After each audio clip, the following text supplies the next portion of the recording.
Kentucky. Thanks, Joe. I'll say John Caldora is a Disability Accommodations Consultant at the University of Kentucky. He has worked in behavioral intervention and threat assessment, residence life, and student conduct. And he earned his M.Ed in Student Affairs from the University of Maryland. In his role at UK, John is the coordinator of the Neurodiverse Educational and Social Initiative. I'll be interested to hear more about that. Which is a cross-institution initiative for the support and success and sense of belonging for neurodivergent students. John has presented on best practices for working with autistic students to numerous local, state, and national conferences. John previously served as an editorial board member for Stairway To Stem, an NSF, National Science Foundation, grant-funded project to support the success of autistic students in STEM fields. John also has co-authored a chapter on self-advocacy in the new book, Supporting Neurodiverse College Student Success. So I'm sure there'll be plenty to add to that. John Caldora, thank you so much for being with us, and you fill in any of the gaps that I just left for you there. Thank you. Thank you, Sarah. Yep, you definitely covered everything. So let me start by sharing the slideshow. Can everyone see the slideshow?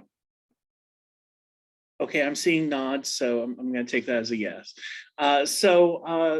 Thank you again for having me. I'm very happy to be speaking with you all this evening.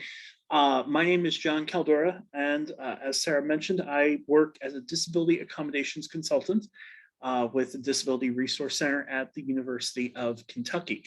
Part of what I do on a day-to-day basis is I meet with students. I particularly work usually with mental health students as well as members of the autism spectrum who have documented disabilities, review their documentation, talk to them, figure out what appropriate accommodations are, and help support their equal access to the educational environment here at UK. In addition to that, as Sarah mentioned, I coordinate NESI, our Neurodiverse Educational and Social Initiative, which we'll talk about a bit later in today's meeting. And I'm also the alternate text coordinator. So for students with either learning or visual disabilities, I help turn their textbooks and class readings into audio or other formats. Start off with a bit of a disclaimer. The views and opinions expressed in this presentation are those of the author, me, and not the University of Kentucky. And we're going to be discussing some resources and programs today, which the University of Kentucky does not guarantee, warrant, or endorse.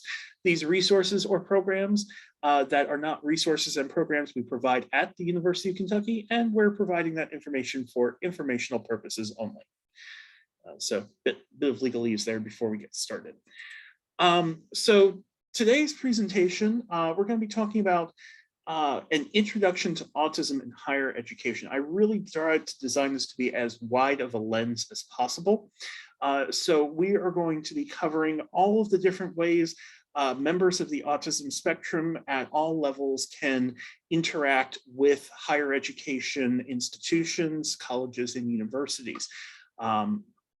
We're going to be talking about post-secondary education options for students with intellectual disabilities who may need an alternate pathway to engage in the college environment. We're going to be talking about college autism support programs, which vary in the level of support they offer for students who are admitted through standard admissions processes and who graduate with the college degree that all other students graduate with.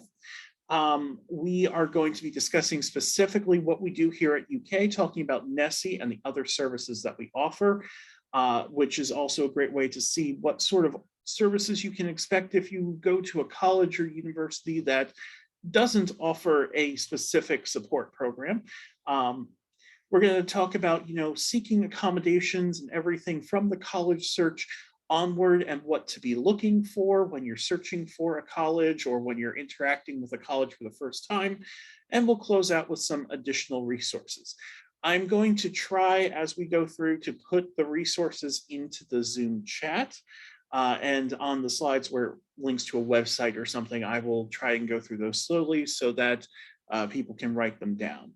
So I can see the Zoom chat and I can see the people in the Zoom meeting, but if someone could just let me know if there is a question in the Facebook Live meeting, because I do not have that open, because I have many different screens and I've run out of screen. I always do that for you, and I'll post those in the chat as they come, or I'll just say, hey, there's somebody in the chat on Facebook who has a question. Okay, thanks, Joe. I appreciate that. And we're going to stop at each of these points, for questions and discussion. So first part of our introduction, a brief review of federal laws surrounding students with disabilities. For the most part, students in K through 12 are covered under the Individuals with Disabilities Education Act, or IDEA. In most cases, these students will finish secondary education with some form of credential, whether that's a high school diploma, a GED, an alternate diploma, a certificate of attainment, I believe is specifically what that's called here in Kentucky. So in summary, the major difference between that and higher education is that there is some measure of a guarantee of success. Higher education institutions, by which are colleges, universities, and though we won't be touching on them much tonight, also includes technical and trade schools, primarily operate under the Americans with Disabilities Act and or Section 504 of the Rehabilitation Act. Both of them kind of come out the same way when we're talking about access, which is that in the end, combining those two laws, they guarantee equal access to the educational environment and information provided in a program of study. So they guarantee that a student is going to be able to access education, going to be able to access the services and all of the great things to do at a university, and all the information that's provided in a program of study, even if that information needs to be provided in a different format or a different way. However, whether the student succeeds or fails after that equal access is achieved on their own merits. In most cases, what happens for students with disabilities in college is they will be completing the exact same coursework that their colleagues are. They will be getting scored on the same requirements and the same metrics that their colleagues are, and they will graduate with the same degree that their colleagues graduate with. Ultimately, we give them equal access and sort of level out the playing field so that they have an equal opportunity to complete the coursework. But then it's on the student to complete the coursework.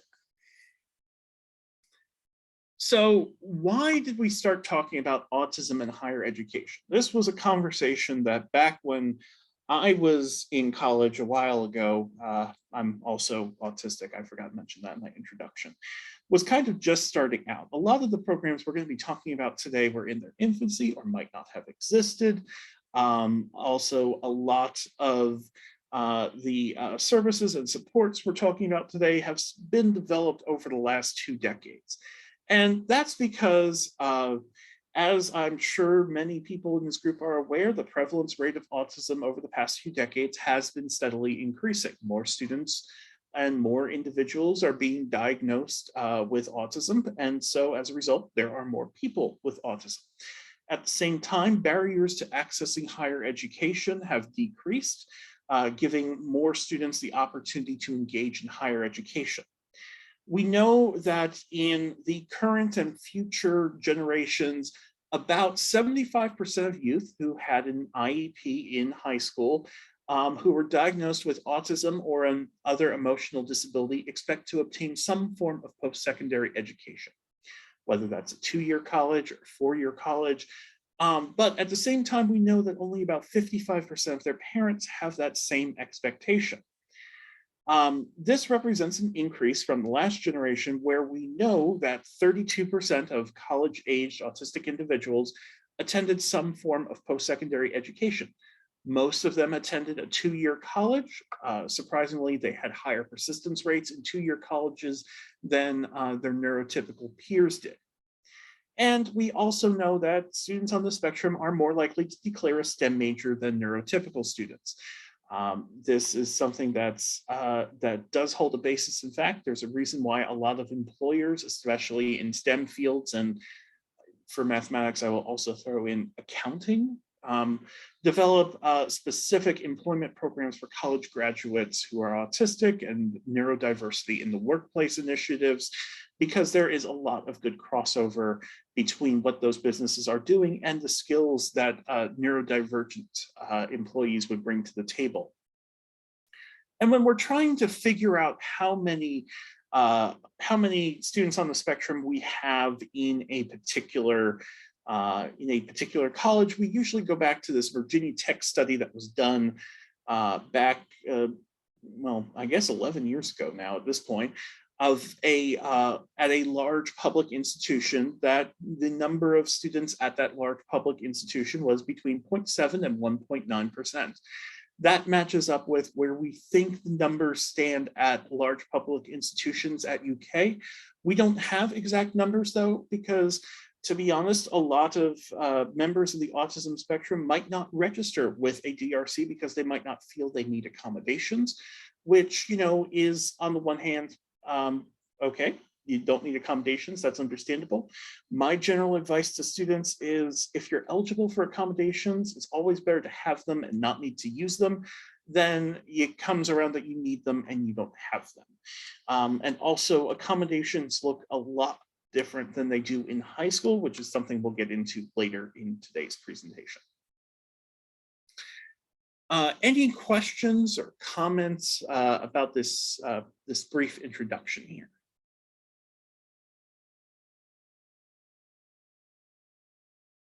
Okay, seeing none, we'll move into our first discussion of how students interact with higher education. And we're going to be starting with students with intellectual disabilities. These are students who we may not typically think of as the typical college prepared student, but who still want that opportunity to engage in a college setting.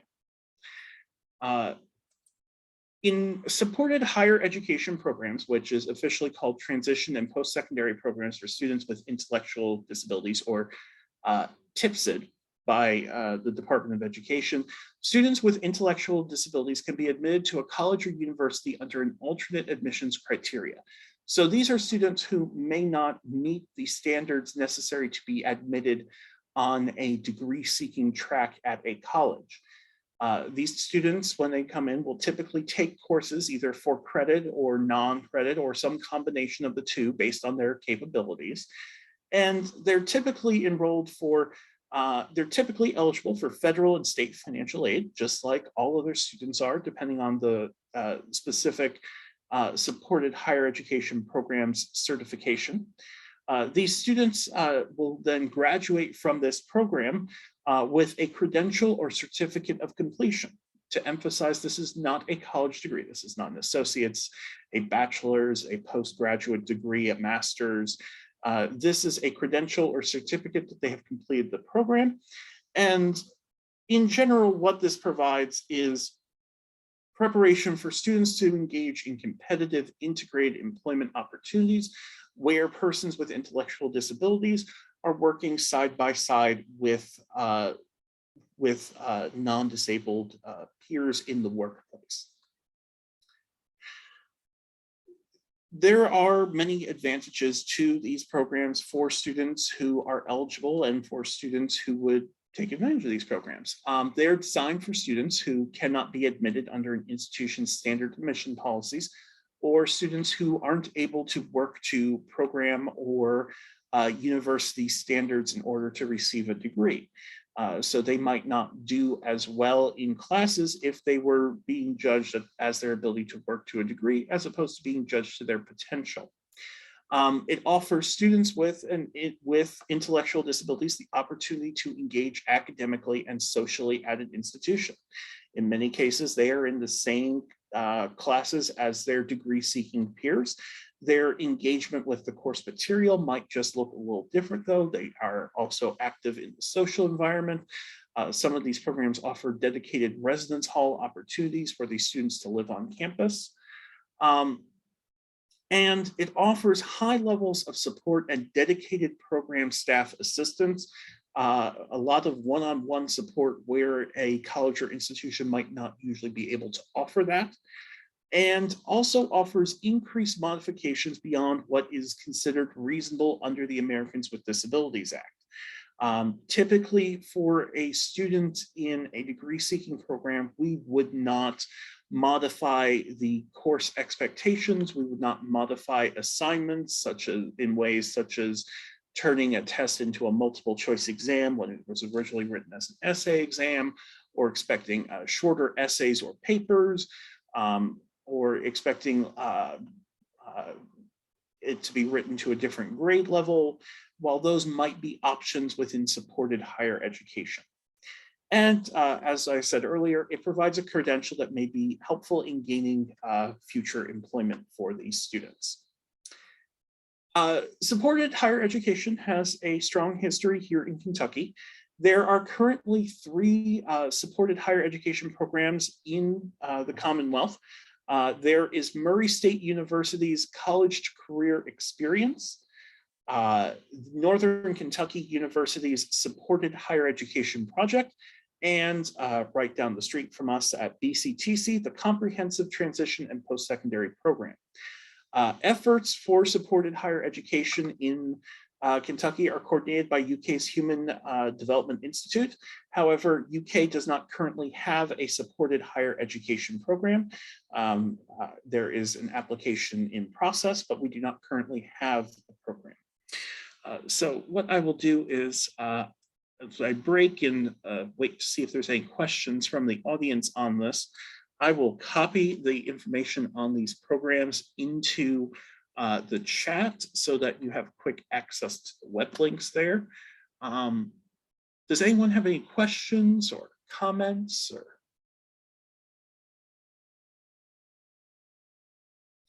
again, I have. Oh, yes.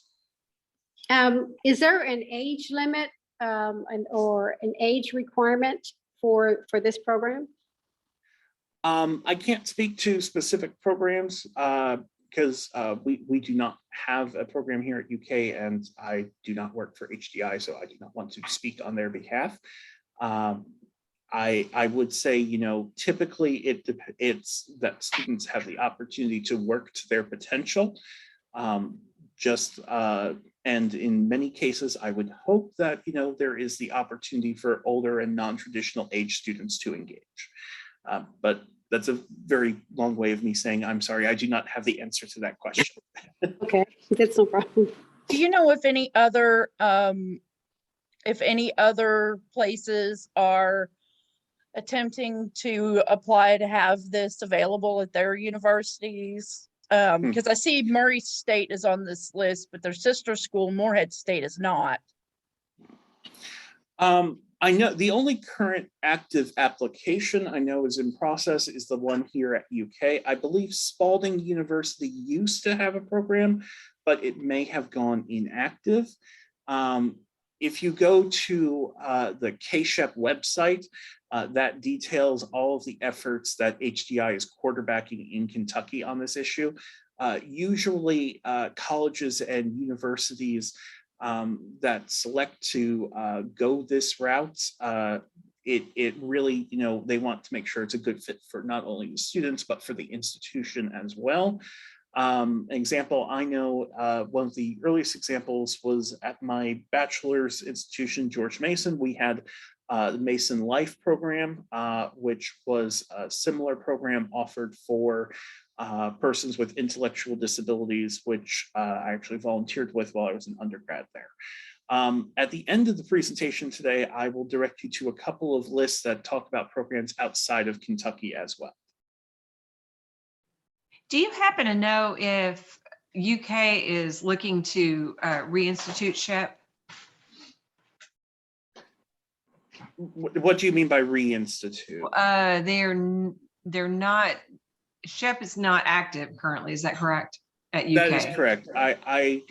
There is an application in process, but I do not know the status of that application, just that it exists out there and it is in process somewhere. Thank you. Also, you had mentioned something about BCTC. What do they offer? I'm sorry, I missed that. Yes, BCTC offers one of these supported higher education programs that is active right next door to us here at UK. They call it a comprehensive transition and post-secondary program. I've placed a link to the program and what they offer in the chat. Okay. But yes, they offer one of these programs for students with intellectual disabilities. Great. Thank you. 6:55 p.m. Okay, I am going to move to the next topic we'll be discussing this evening, which is college autism support programs, which is not to be confused with supported higher education.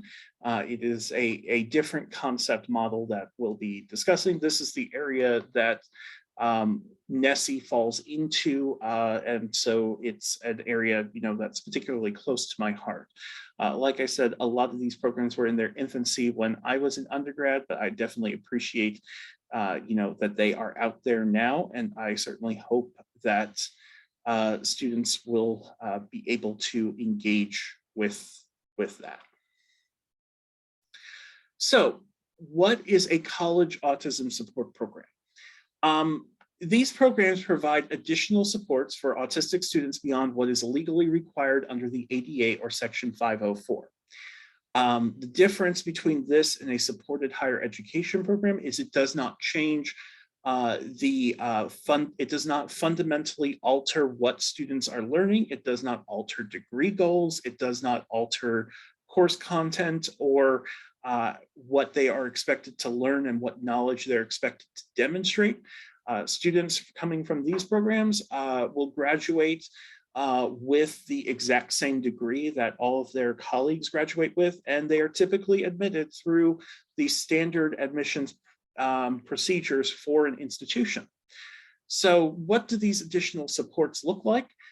They can be social and life skills supports, training in social and life skills, as well as mentoring on that subject. They can include dedicated mental health practitioners beyond just a university counseling center or an outside counselor. They can include dedicated tutoring or required study hours. They can include peer mentoring options with peers. Typically the model, just because of capacity and population, ends up being neurotypical peers mentoring neurodivergent students. However, a lot of people in the field are pushing for neurodivergent mentors as well. Specialized orientation programming, where students will either have their own orientation track or come a few days early in order to figure out, where their classes are and get a special lower capacity orientation where they can engage more thoroughly with college staff, as well as dedicated advisory and mentoring. Now, these are just some of the examples. Each college's autism support program is different and has different offerings, and we'll go into sort of what those programs look like. There are presently over 120 autism support programs in the United States. These programs can be divided into 4 categories. The first is non-fee-based programming. What we do here at UK is this non-fee-based programs. These offer supplemental supports or coordination, but they offer it with no additional fees to the student beyond the tuition and fees they're already paying, or where fees are something they would be paying anyway. For example, a program might offer a dedicated residence hall living learning program, but the fee to support that is the exact same fee you would pay if you go to a living learning program for first-gen students or for engineering students, or art students. So it is a nominal fee. They may provide less dedicated support and staffing than a fee-based program. That's meant more for students who can act maybe a bit more independently. or they may, offer it and receive funding from outside donors. A fee-based institutional program, an example of this that we'll be talking about in a few minutes, is at Western Kentucky University. Programs offer extensive support to students, potentially including such options as dedicated residence hall programs, and these can cost, hundreds to thousands to tens of thousands of dollars per semester. But those funds may be covered by financial aid or by state vocational rehabilitation grants, which is an advantage to an institution-based program. There is one institution in the Northeast that is built from the ground up to support students with autism and learning disabilities. It's called Landmark College. It's in Vermont. They offer both 2- and 4-year programs. I will point out the average cost for attending Landmark College in 2020 to 2021 was $74,000. It is typically considered one of the most expensive colleges in the United States. But if your student needs a high level of support at a dedicated institution, it was built from the ground up and designed to do this. And last but not least, there are private programs that are unaffiliated with specific institutions or loosely affiliated with them. Typically, this is in areas with a high number of colleges and also a high number of autistic students. The closest program to us here in Lexington is in Indianapolis and costs between $61,200 and $97,000 a year, which does not include tuition and fees for the college or university that they're attending. And it's also more difficult to cover private programs with outside funding than an institutional program. Just a heads up I will put in there. So this is what the support program market looks like. I'm gonna put on my laser pointer here. So to give you an idea, we're here, the UK, that's us. That is, the green represents paid autism support programs. So we have Western Kentucky, Austin Peary, UT Knoxville, UT Chattanooga, and then up north, we have Xavier, we have Marshall University in West Virginia, while blue represents support programs that are that do not have a fee attached to them. UK is one of those, but we get the UK logo because we made the map.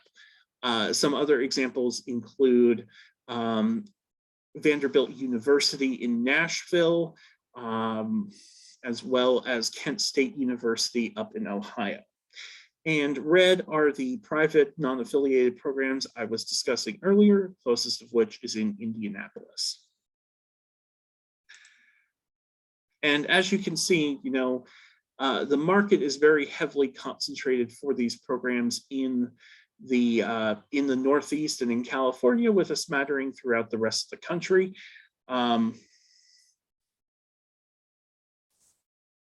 sorry, I gotta figure out how to turn off my laser pointer now. Okay, there we go. With a smattering throughout the rest of the country. And as you notice, one thing we were figuring out when we were trying to decide what sort of program we wanted to create here at UK was that we are surrounded by paid autism support programs, which we didn't really want to compete with. Instead, what we wanted to do was sort of, instead of a build it and they will come mentality, we wanted to sort of put out our cart for existing students who are here and students who would be coming and joining the UK family based on our programs or based on where we are in the country or based on our usually wonderful basketball team and our very good football team.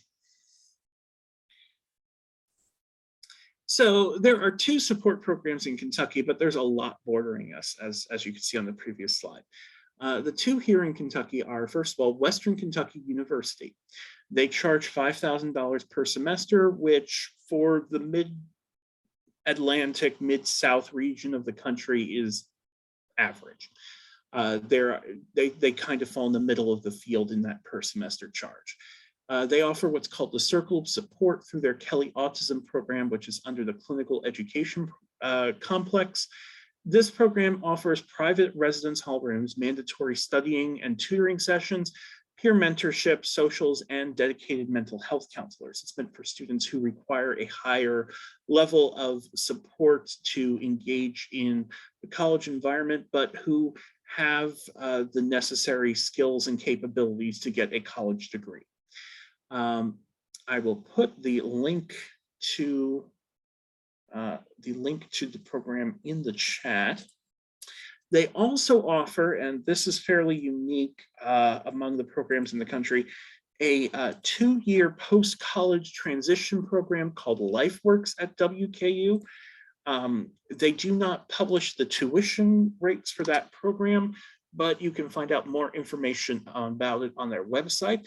That program is mainly meant for students who are transitioning out of college and into the workforce or into independent living, and is meant, as a steady, decline and step down in supports, rather than congrats, you graduated. You now lost out on this net that you had while you were in college. So that is the advantage to that program. And also here at UK, we offer NESI, which I'll be talking about in a few minutes. Anyone have any questions or comments about what autism support programs do, or about what options are out there?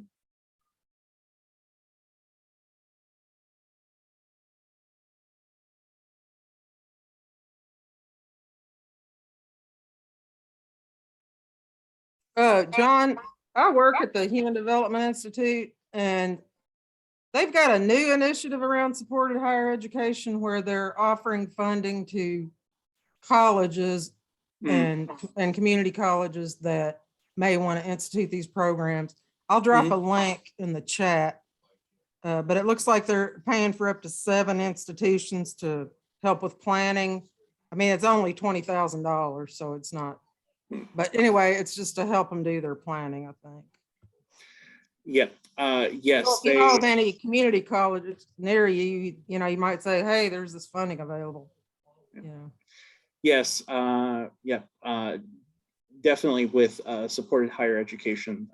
Yes, HDI is doing a lot of good work in that, and has definitely been an advocate for that in the Commonwealth. I know that they're dealing with the application process here in Kentucky to try and get that through at UK. Any other questions or thoughts? Or are you going to talk about that Nessie? Yes, that's next. Thanks. Okay, I'll move on to next part that seems to be what you're all waiting for, which is Nessie and what offices at UK. And in this case, you can also replace UK with insert large public institution that probably offers these same offices here, and why these offices do what they do and why we decided we needed something a bit more robust, and came up with Nessie as a efficient, innovative way, just like we love to do everything here at UK, an innovative way to offer these supports. So the first is where I work and where I spend most of my time, the Disability Resource Center. Overall, a DRC's mission is to provide reasonable accommodations to students with documented disabilities, including in the classroom with testing. We have our own dedicated testing center here at UK's DRC, which offers private rooms where students can test individually, small group testing environments. So if we run into issues where a faculty member cannot accommodate a testing accommodation in their classroom, we offer an alternate space to do that. We also offer housing accommodations, transportation accommodations, dining. I discussed briefly earlier about alternate text accommodations. Generally speaking, if a student has a disability need that is not related to something where they're getting a paycheck, so not related to a student job, graduate assistantship, or an offsite practicum, we're the office that handles that. In those other cases, it's usually up to the Office of Institutional Equity, as it's an employment matter rather than a student matter. Some of the specific things we do for neurodivergent students, in addition to Nessie, is we partner with the Kentucky Office of Vocational Rehabilitation on the Blue Binder Executive Function Coaching Program. So students who are registered with our office and clients of Voc Rehab are eligible for additional services that are offered based on grant and additional funding from OVR.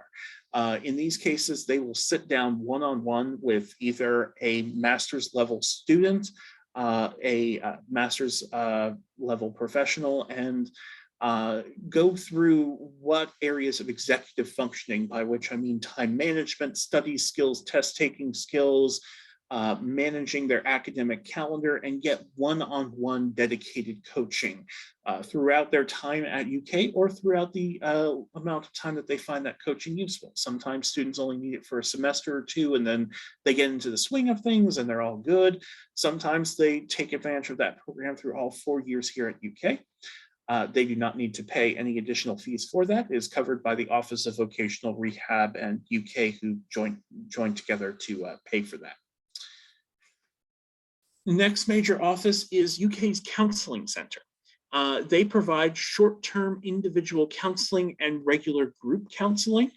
Their counseling groups, especially for neurodivergent students, includes the Unique Perspectives Counseling Group, which was specifically developed for neurodivergent students. It's for students who are diagnosed as being on the autism spectrum, or who have autistic traits but don't have a formal diagnosis, or students with significant social anxiety. And this is a clinical therapy group where students can talk about their experiences, hear from others about common struggles, report on their successes, provide suggestions and resources, and even ask for feedback from the co-leaders, which is a clinical psychologist and I believe a master's or doctoral level practicum student, as well as other participants. They do engage on all sorts of topics such as interpreting humor, dealing with nonverbal cues, sensory sensitivities, emotional regulation, and they do engage sometimes outside of the program. Which is somewhat similar to what NESI does, but NESI is not a clinical-based program. So students, feel like they can be more comfortable in coming to us because we are first and foremost a community with an educational component attached to that. And sometimes, seeking mental health treatment is difficult, or it might be something where students don't feel comfortable doing that. So we provide, a non-clinical social and educational environment, and that is our goal, as well as to connect students to resources. But I'm getting ahead of myself.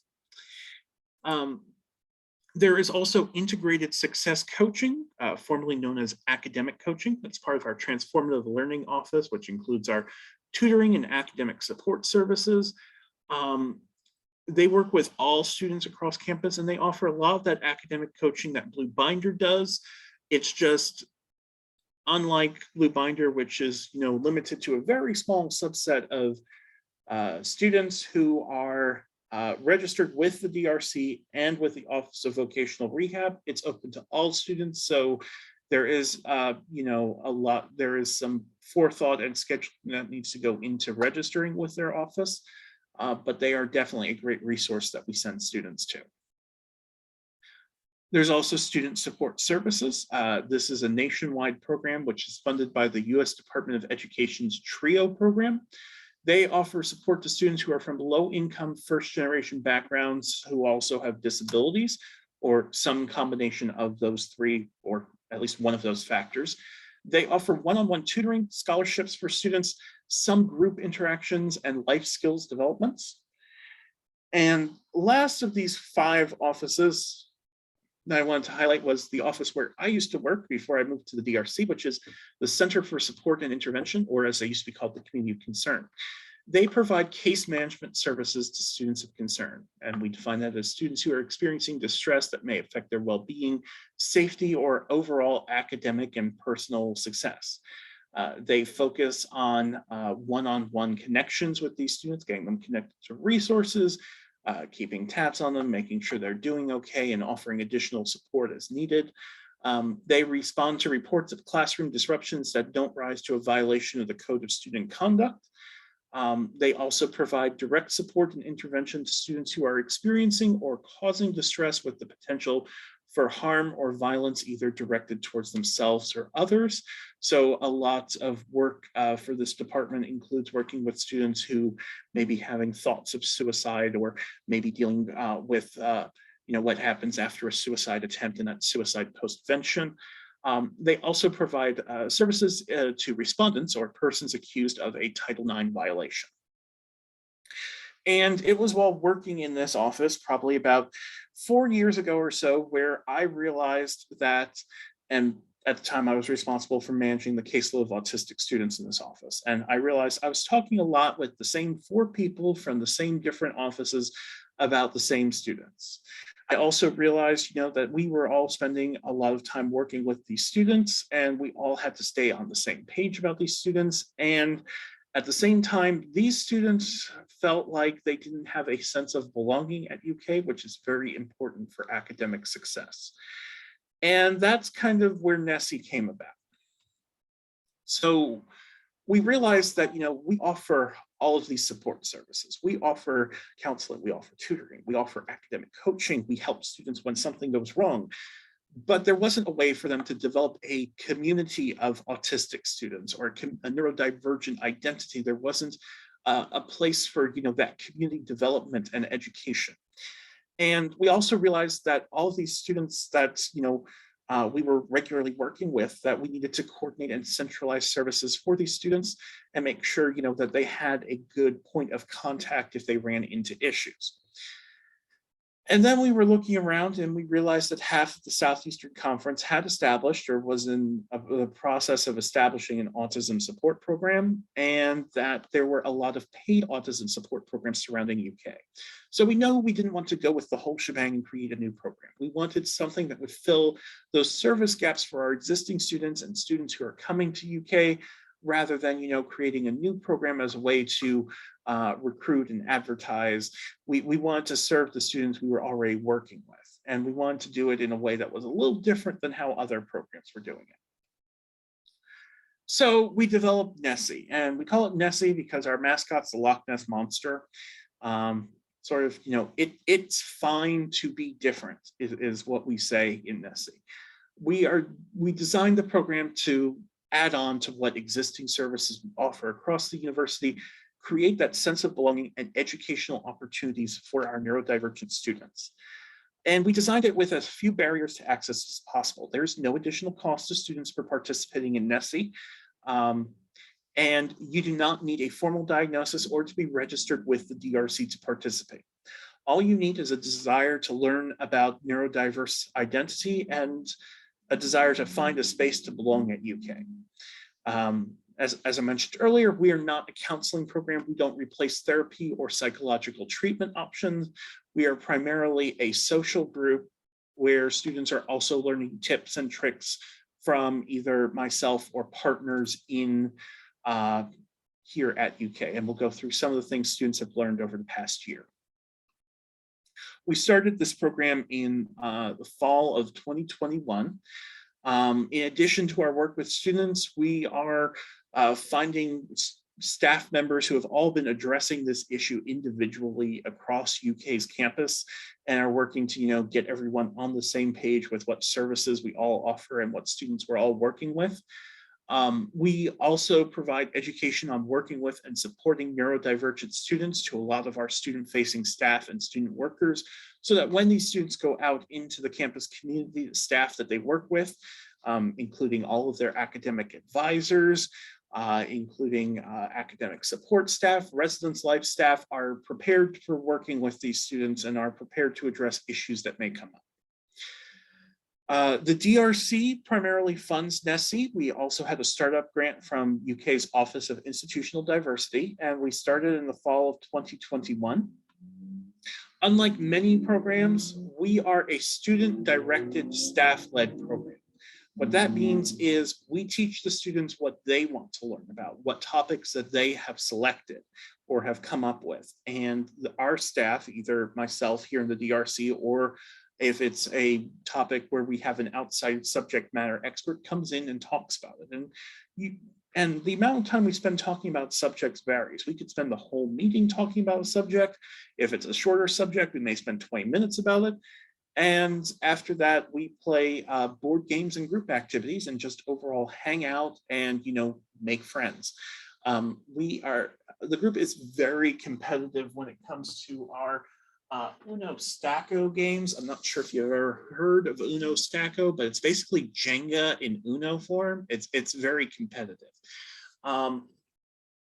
And we also offer snacks. We recognize that oftentimes the way to college students is through offering snacks. So we offer some great snacks, and we meet face to face. Usually we're meeting face to face or with a hybrid setting, because we do have some neurodivergent students who are distance learning students here at UK who have asked for the option to come in and participate. And we have students ranging from freshmen all the way to doctoral students who participate. We have 20 members registered with us, and about 6 students show up to each meeting. It rotates depending on what semester it is, depending on if they have a conflicting class or a conflicting appointment. So we usually meet Tuesdays at 4 o'clock in our North Campus office. And we've covered a lot in the last year. It was only when I was sitting down and putting together this slide that I realized how much. We started off back in September talking about academic organization, about the history of the neurodiversity movement. That was one of those that lasted the entire class. About stress management, dealing with emotional overstimulation. Career development, we've partnered with the Stuckert Career Center to offer specific guidance to neurodivergent students on job searching and resume workshop, and we'll be discussing interviewing later in the semester. We had Residence Life come in and talk specifically about how the neurodivergent students manage roommate conflicts, talking about how to communicate effectively with professors and what your responsibilities are in that regard. Neurodiversity in the media, that was another one that lasted the entire class time. We all expressed our feelings about what we thought of The Good Doctor and other representations of neurodiversity in movies. We talked about what happens after you graduate and you're working. How do you request accommodations in the workplace, and how does that look different than requesting accommodations in college? We talked about friendship strategies, how to, make friends, how to turn an acquaintanceship into a friendship, how to get involved on campus, what are issues when you're traveling that neurodivergent people face. And also we had a member come in from UK libraries and talk about how to effectively manage citations and how to access the library, which was something that our students really got into, a lot of interest in that. So I'm going to put the link for our BB Involved page in the chat. Even if you're not a member of the UK community, you can still access that page and see what sort of activities we've been doing. Although I basically just outlined, what we've been doing this year. And if you are a member of the UK community, you can join us on BB Involved and get regular updates on what we are doing as well. And if you'd like, we have the nice QR code here with the dinosaur from Google. And this is Nessie. This is our Creative Commons Loch Ness monster. We are thinking about doing a logo design competition, but since we have, been doing a departmental rebranding, we kind of put that on hold until that's done, but we're hoping to offer that next year. Any questions or comments about Nessie or about the services offered at UK? Who'd you say designed your monster? It is a publicly available Creative Commons Got Loch it. Ness monster. We are hoping to have a student-led design competition, because we do have a number of members of the autism spectrum in our College of Fine Arts. We're hoping that they will come up with something next year. Well, it's a nice placeholder.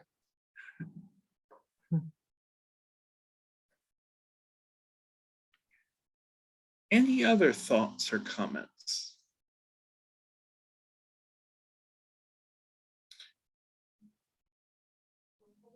This is Patty again. I wonder if BCTC has anything like that, because I think for my son, I don't think he would be able to be in a program like that at UK. But Dan, do you know what BCTC really offers?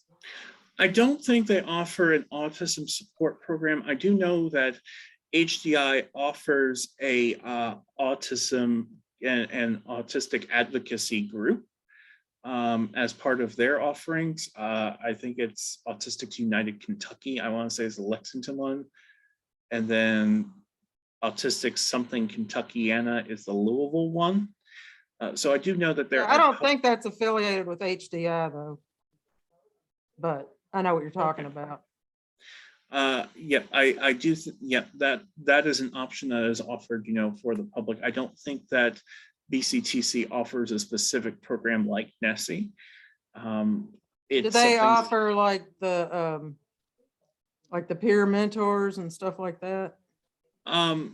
I think that they offer that as part of their standard offerings, and they probably offer similar things that we do in terms of tutoring and coaching. So I think peer mentoring might be offered as part of that. I do know that they offer a supported higher education option at BCTC. Yes. Yes. Okay. Thank you. I would like to say this is not the type of thing, not as in-depth as what you're both talking about, but before the pandemic, and this was ongoing at the time that the pandemic came our way and we had to stop it. But ASBG was offering a curriculum with the help of BCTC. We were offering a class, and it was going to be an ongoing thing. Alva, if you're on still, you could maybe add something to this. Because whenever we're able to be back together, Alva, we need to restart that thing. But it was a way for some of our family members who are on the autism spectrum, but not really ever looking in the future at going into an actual college program. But it was a way to Get college experience. start some curriculum for them on a campus, and it was in a classroom at BCTC, and it was being taught by a BCTC professor. But it was happening at the beginning of 2020, and obviously they shut down entirely. And so, Alva, did you have anything to add to that? It would be a nice stepping stone for some people, maybe before they start college, or maybe who are never able to go to college. Sarah, yes, the ARC of Central Kentucky had offered similar classes that we actually co-sponsored with BCTC. We offered a communication class. We've done 2 of them. And at the end of those classes, they got a certificate. And we were also looking at an interpersonal communications class. And again, as Sarah said, they were actually run by and led by a BCTC professor. And in this case, any participants could come for no charge. The thing that you all had done, Sarah, at the class that we had to close out because of COVID, which was really nice. You guys offered books, and we actually followed a curriculum that was, I can't remember the name of the book, but we also made sure that everyone had access to that. And that was really good as well. So I agree with you that we do need to resume that. And in fact, I've had conversations going with one of the teachers there who's interested in teaching one of the classes. But I think the difference in what we were talking about doing and what this young man is talking about is our classes were exclusively for our students. Whereas I'm assuming that the classes that you're talking about, Sarah, are everyone's in the class. It's just a regular class, let's say, that would take place at BCTC, and our students would participate in that. So it was a diverse class. Yes, you and Julian were there. I was there with Hagen. Yeah, maybe. So one of the things we're looking at is trying to figure out how we might be able to duplicate what both of our groups did, but also add that component of adding more diversity to the student population. But I think it's good because what it did, it gave everyone that participated a feel of what it's like to be in a college environment. And a lot of it were, same age peers or somewhere in the building, so, and, just a really nice opportunity. By increasing diversity, do you mean add on students who are more neurotypical? Yes, Oh. and that was kind of what we were looking at. And, it might not, because things would have to be accommodated for our students, but we're thinking that at least it would be a class full of just typical college students, but there would be accommodations and everything open and available to our students who would need them. And the teacher Wow. would be very sensitive towards that in terms of teaching towards that. You and I should talk about this later and talk about who that teacher was who was leading the class, and we need to get it resumed. Do you know, you haven't done any more, or ARC hasn't done any more classes in conjunction with BCTC since pandemic, No, have you? but we've started a dialogue already about 2 months ago. Oh, good. Or with a teacher there who was interested in participating, and that's when we broached the possibility of adding neurotypical students to the class as well. Okay. And yeah, just looking at different options. So we can talk about it after this. That'd be great. Mhm. Okay, we'll announce to everybody what, and if we get anything back up and running, we should be able to at least finish out that class, and then we'll learn Yeah. more every time we do something. Mhm. But we'll And- certainly announce it to anyone who would like to be notified. And Sarah, I can reach out to the lady that taught the class that we had to end Thanks. because of COVID, because we exchanged numbers and I can't remember why, but I think she had some connection with Hazel, if I recall. And She did what? I thought that Hazel found her somewhere, if I recall. Yeah. And Hey, then, yeah, and this was the first time that she had taught the class. But anyway, we can talk about that later. thank you. All right. Okay. I'm sorry. No, that's all right. That's good stuff. John, that's just a little a connector between some of our students who wouldn't be able to be in college to the types of students that you're mostly working with. So Yeah, it sort of sounds like a mini supported higher education program, just a Yes, single class instead of, an overall program there. yeah. absolutely. We And then- do some, oh, I'm sorry, go ahead. No, I'm sorry, you go ahead. We do something actually similar here at UK for our admitted students, where Student Support Services does this program, where basically students go through a couple of simulated classes as part of an extended orientation, sort of to get into the swing of things a few weeks before classes start for our admitted students who are part of Student Support Services. So it's a concept that's out there. But yeah, it sounds very interesting and a very cool way to, allow your students to experience college. So Yeah, I agree.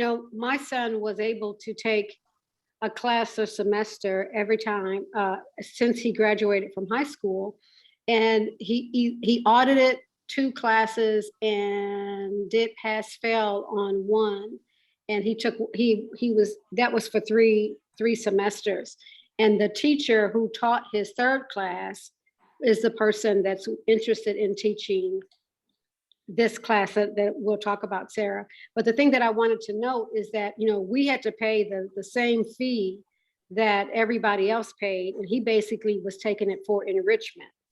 And so that he didn't have to do the exams and all that. But, his teachers, in communicating with them and working with them, he was able to participate at a higher level, in spite of the fact that he was really just auditing the classes, and did pass fail on 1. So, but we also had to pay the same fee that everyone else was getting a credit for. That was the trade-off, I guess.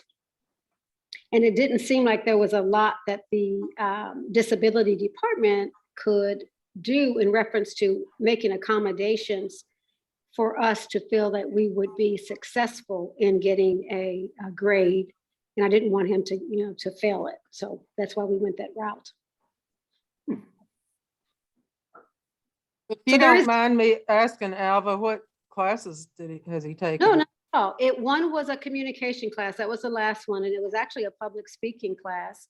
And then then he did a music appreciation class, that first class that everybody takes as a freshman. And he loved it. And they actually talked about their favorite artists and gave a little presentation. And she allowed him to do that without all the other things that were involved. Some of the others, obviously the other students had to do a little greater and write up stuff. And Julian basically just gave a report and played music of his favorite artists. And then, but he was engaged, and I think he enjoyed listening to all the other presentations. And then the first one was a science class, which was very difficult, but it was interesting because he likes science and the solar system. So it was about the solar system. So at the beginning, he would have lots of pictures about, that was for the class, for everyone in the class. So Julian got a lot out of that because he enjoyed the solar system and science. So those were the 3 classes he took. But I did have to talk to each of the professors before the class, because the disability department said, really, Julian, given that he wasn't enrolled in BCTC, that they didn't want to take our money initially. I mean, that was really interesting. I sent a support staff with him, of course. Some of his staff went to each class. So that person was taking notes, and I was really kind of modeling it after what he would have done in high school. But the 3 teachers were all willing to allow him to sit in the class and to get as much as he could get out of it. And 2 of them were even more accommodating by letting him actually engage in it. So I think it was worth it, but it was $600 a class. So it's kind of okay. Thanks for know, sharing that. Yeah, I'm thinking, so that was my point, is he had to pay the same fee that everybody else had to pay, and he was auditing the class. And I was so interested in him keeping the structure, and Julian likes class. That's why we went on after he graduated from high school and went that route. But it's a pricey one, and we couldn't afford to keep it up. Can he use any keys money? Well, and that's the interesting thing, is that he could not, because he wasn't, in order to get the keys money, you have to be enrolled as a traditional student. There are certain things that that he would have had to pass in order to be enrolled in the college to get the keys money, because he had actually earned keys money in high school, but he wasn't able to use it because he wasn't enrolled at BCTC as that type of student. He was just, auditing it. Yeah, and that is one of the advantages of a SHEP program like what BCTC now offers, is that you can use keys money towards the program in most cases. So that is something to keep in mind there. So is being in that SHEP program different than just taking one class? Like, why couldn't she? It's a program that leads to a credential or certificate of completion. Usually there is a number of courses that need to be completed in line with the student's interests and what they desire to get for future career progress. But the courses are the same that all other students are taking. It's just in some cases, the students are taking them for credit and completing the same coursework. In other cases, they are, in other cases, there are those modifications, sort of like what Alva described for her son, where the assignments might look a little different and where the student is not taking the course for credit. But ultimately, at the end, they do get a credential saying they completed the program. Okay, so to discuss, if you are searching for a college, as a degree-seeking student, what should you be aware of just as a student with disabilities? First of all, your documentation. Make sure your documentation is in place and resolved before you leave high school. Getting autism diagnosed outside of K through 12, and sometimes in K through 12, is very expensive. Once you graduate high school, though, the cost primarily shifts to the family from the Department of Education. So that is something that is important to keep in mind, is getting that formal diagnosis and paperwork done before you graduate high school. And make sure that it's up to date. Your IEP or team or child study team should be coming through and doing regular updated evaluations. Ideally, the last one will be completed when the student is 16 years old or older, because we like to have that sort of updated documentation, because 16 is around the age where, you know, all those test results and everything settles. Autism is one of those disabilities that's a lifelong disability. The thing is, autism and how it's displayed in a student is going to change over time. If, say, I have a spinal cord injury and I am a paraplegic, that is likely not going to change from the time that that injury occurred. So any length of documentation is fine there. But how a student with autism engages in the classroom and their academic capabilities is probably going to change over the course of their K through 12 education, which is why we need up-to-date documentation there. But if your documentation isn't perfect, don't worry. Contact the DRC at your college of choice and ask them what they need. They might be able to start your student off with some form of provisional accommodations while you're getting things updated, or they might say, okay, it's 14 years old, okay, things haven't changed that much since then, we can probably take that. So it's not a hard or fast rule, just something to be aware of. Finding the right college for you, whether or not you are a student with disabilities or not, is, very important, because all colleges are different. BCTC is not the same as the University of Kentucky, is not the same as the University of Michigan, is not the same as Harvard. I'm going to put a link in the chat here to the College Scorecard, which is a free site run by the Department of Education, which allows you to consider that says accommodations. I'm sorry, that should say consider what colleges are options. I clearly had the last slide on my mind when I was writing this one. Are based on your finances, based on your academic capabilities, your interests, and other admissions criteria. So some key metrics that you can view using the Department of Education's website are what the graduation rate is, what the average annual cost to students is, what the retention rate is, how many students return after their first year, that's how they define retention rate, how far in debt students get, how many are repaying their loans, and what the average payment looks like, the amount of debt that you get in to attend, say, the University of Kentucky is very different than the amount of debt that you'll get in to attend, say, Transy next door, or BCTC, as well as looking at acceptance rates and test scores. Now, when you're checking out a college, when you're on a college tour or looking at a college's website, meet with the DRC, meet with the consultants and the people who are going to be working with your student. Ask them about the campus culture and climate towards students with disabilities, and look at what services they offer, look at how much support is given to that DRC, and look at if that institution is prioritizing students with disabilities. That is really something, that you can take advantage of if you're checking out a college in person. Once you are accepted, you're going to want to meet with the DRC right away. As soon as you say, I'm going to your college and here's my deposit, take my money, next call should be to the Disability Resource Center to register with them, submit your documentation so that your accommodations are ready to go on day one. Another great time to do this is if you're in town for orientation. It's always good to make an appointment then. And another thing to consider early on in the process is if you need a housing accommodation. Now, we no longer offer traditional dorm or bathroom down the hall residence halls here at UK. So all of our residence halls are at least, a suite style where it's just a couple of people sharing a bathroom. Oftentimes students have their own individual bedrooms in those suites.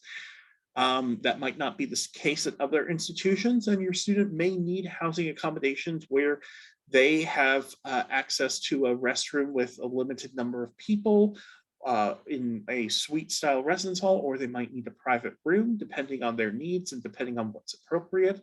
And those housing accommodations tend to go quickly because we only set a limited number aside for, students with disabilities, and it takes time, to have those students come in and register. So it's important that if you think your student needs housing accommodations, you start that conversation early.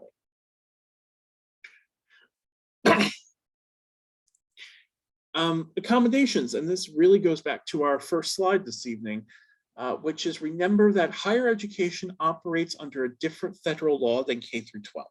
So remember that accommodations that you may have received in K through 12, such as most common one I hear is chunking assignments or dividing assignments into smaller parts, or changing the number of answers on a test or how long an essay needs to be, would not be considered appropriate in higher education. Other assignments, such as extended time on exams, yeah, or private testing space, yeah, those look basically the same. Sometimes you may have accommodations, but they may look different. And the most common one with that is probably flexibility with attendance and due dates. If you had that as part of an IEP, that flexibility may be greater in high school than it is in college. That's because college classes just tend to move faster, and we want to balance that accommodation with making sure the student doesn't fall too far behind. So it may be restricted in the amount of time that a student can be absent, or the amount of time or the amount of assignments that a student can hand in late and how late they can hand it in. Additionally, consider when you're thinking about accommodations, think about the factors of a college classroom that may not be present in a K through 12 classroom. There's going to be a lot more people there. So if your student is not necessarily a people person, you may need an accommodation that if they get overwhelmed, they need to be able to leave the classroom. We take test integrity very seriously in college. So if, say, your student has a fidget spinner or something that they, hold on to, and a fidget device, that may need to be written out as an accommodation so that they can use that in a testing environment. And before we go to final questions, because I know we're getting close to time, some additional resources to discuss. First of all, additional information on supported higher education. UMass Boston's Think College offers a great resource on this, as well as a list of current programs and programs that are in development in the United States. In addition, the Office of Federal Student Financial Aid maintains a partial, which I will be honest, not up-to-date list of TIPSID programs, but it is there and definitely tells you for sure if a program is eligible to receive federal financial aid, and usually state financial aid funds as well. For more information on autism support programs that we discussed, first of all, there is the College Autism Network. This is basically a professional organization for our programs. They maintain a searchable list of all of college autism support programs, which you can, drill down into what part of the country do you want to be in, what services do you want the program to offer, what type of institution it is, as well as, offering more advice on that, what to look for in an institution. UK Libraries also maintains a more comprehensive, less searchable list, which is the map that I gave them, to be honest. It's not kept up to date anymore, but if you're looking specifically based on geographics, it's a great starting point. Stairway to STEM, as you may have remembered mentioned in the introduction, is a funded in part by a grant from the National Science Foundation. Ultimately, the goal of Stairway to STEM is that it is a free resource for autistic students, parents, and post-secondary instructors on helping students on the autism spectrum to realize their capacity for success as they transition to college environments and beyond. I've put here a couple of the articles that I have written for Stairway to STEM. Like I said, I was a paid editorial board member, but it's free and was funded by a grant from the National Science Foundation. A lot of great resources on searching for college, on how to be successful in college, on how to find a job after college. Really a great website there, even if you're not going into a STEM field, even if it's not science, technology, engineering, and mathematics, there's still a lot of resources you can use. And the last one I will point out is from the Autistic Self-Advocacy Network. It's the book, Navigating College, a Handbook on Self-Advocacy. It is available for free on the ASAN website. So I will put that in the chat as well. Basically, it is a great book that goes into a lot more detail on all the things I discussed tonight and all the things that your student needs to be aware of. It's written predominantly for students, so it's a great read for your student as well. And these are some of the works that I cited in the first couple of slides. And that concludes our presentation this evening. Anyone have any last questions or thoughts or?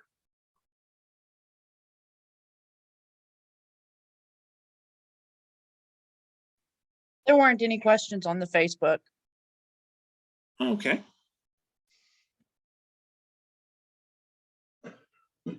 I'll just comment. I love all those extra resources that you have there, the book and things like that. It looks great. All right. Well, I certainly hope that, that you found this helpful. I did. I thought it was great. Thank you. It was very thorough.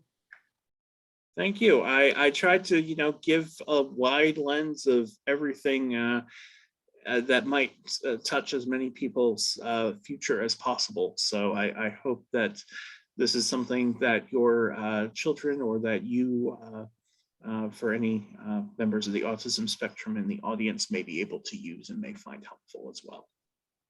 It was so well put together. Have you given this talk before to other groups? No, this is actually the first time I've given this specific Wow. talk. Usually I talk about best practices for working with neurodivergent college students, as well as presentations for our neurodivergent college students. So this is the first time I've talked about college searching and things. So I'm glad really nice. that you all found it helpful. It was Yeah. very, you did a great job. Thank you so much. I learned some things. Thank you. And there'll be a lot bigger audience than was here tonight because of our YouTube channel. We get a lot of views on our YouTube channel, so there'll lots more.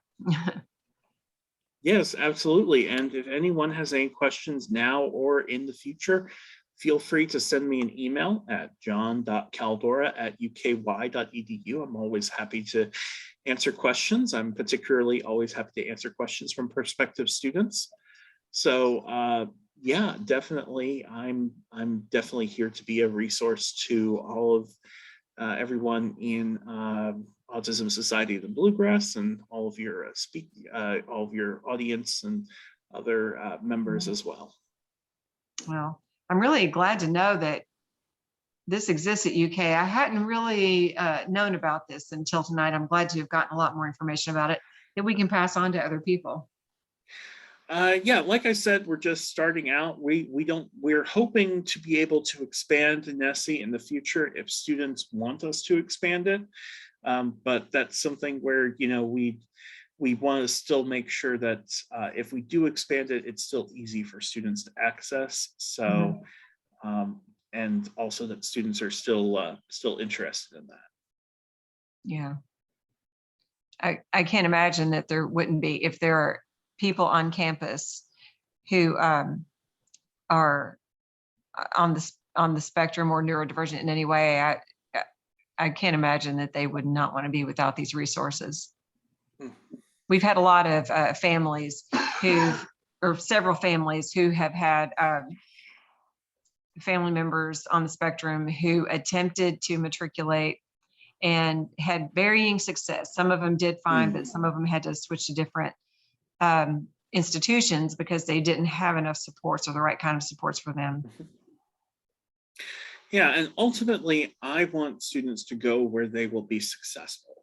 So if that's a supported higher education program, I would want them to find the best program that fits them. If they are able to work to the level of a degree seeking student, but need additional supports beyond what we offer here at UK, the admissions department might not be particularly happy with me saying this, but I want students to go where the supports they have, where the supports they need are.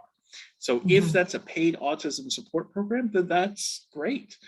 But if they just do well in the college environment, but just need some additional guidance and assistance, that's what Nessie was created for. Great, awesome. Well, I don't know if anyone else has anything to add or any questions, or if they have anything to announce about other events outside of our group, feel free to, but otherwise, John, stay in touch. And I think that we'll make connections with you whenever we hear of people who need these services. Thank you. And, Yeah. And yes, thank you for definitely letting us feel free film to this and put ask it on me. Facebook Live as well. Oh, yep, absolutely. This is, this is great information for anyone to have. And so I definitely hope that, if you are watching this at some point in the future and, you find that you are starting your college search and UK looks interesting, please seek us out and please get in touch. Right. Well, I guess we are done with tonight's program. John Caldora, thank you so much for coming to speak with us. Thank you for having me, and have a great evening, everyone. Yeah, you too. Best to everyone. Thanks to everybody.